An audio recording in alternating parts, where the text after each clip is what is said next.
Basketball. Kailan? Mga 3 months natin. 3 months?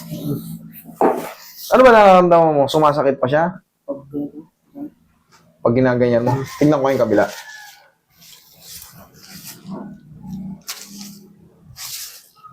Numipis yung muscle, no? Nawala yung muscle dito. Tingnan mo to. Ano ka? Kanan, kaliwa? Kanan ka? O, dapat ang mas malaki, ang dominant natin. Tingnan mo yung cuts mo. Yung cuts. Iba na. Dapat ang cuts natin ganito. Yan ang ibig sabihin ng cuts, ng muscle. O, tingnan mo kung may cuts ka. Wala. Ano yung cuts mo? O, to. Ay, wala. Mababaw na. Wala na. Natukod mo sa basketball. Pag ginanito ko, idol, sakit. Ganito. Dito. Dito. Pag ginanito ko, okay. Dito sumasakit. Saan sa mata siya sumasakit? Sa loob.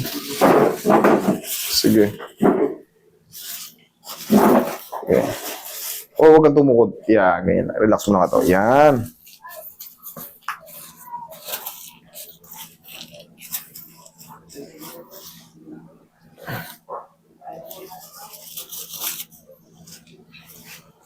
Relax lang.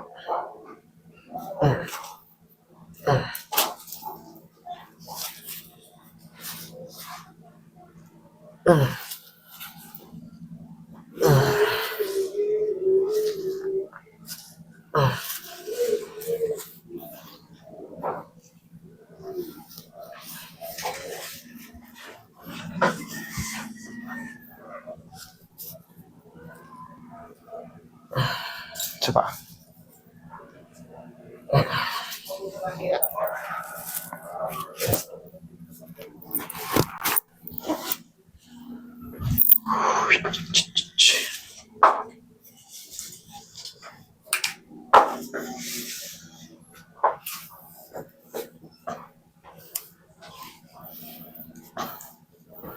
I-push up mo ulit to, idol. Nawala yung ano.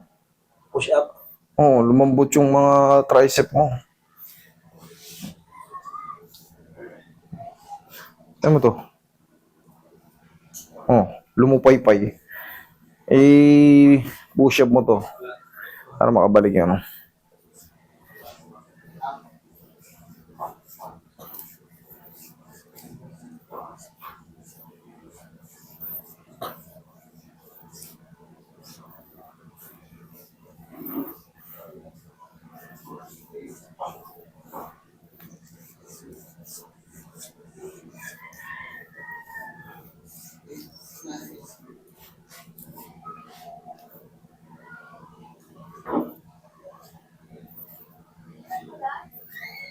Kailangan na maramdaman mo rito, at least humina yung pain. Tapos, ipahinga muna ng mga 3 to 4 days, dire-diretso na yan. Pero kung maramdaman mo lalong sumakit, ibig sabihin mali yung adjust. Pero pag naramdaman mo ganito kanina masakit, parang may pain pa pero maliit na lang, dire-diretso na yun. Ganun ang dapat palagi mararamdaman nyo pag nagpapa-adjust kayo.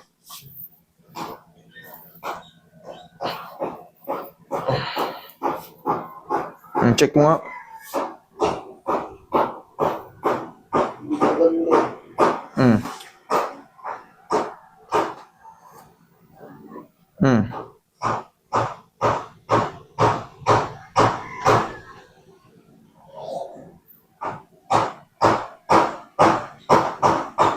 No.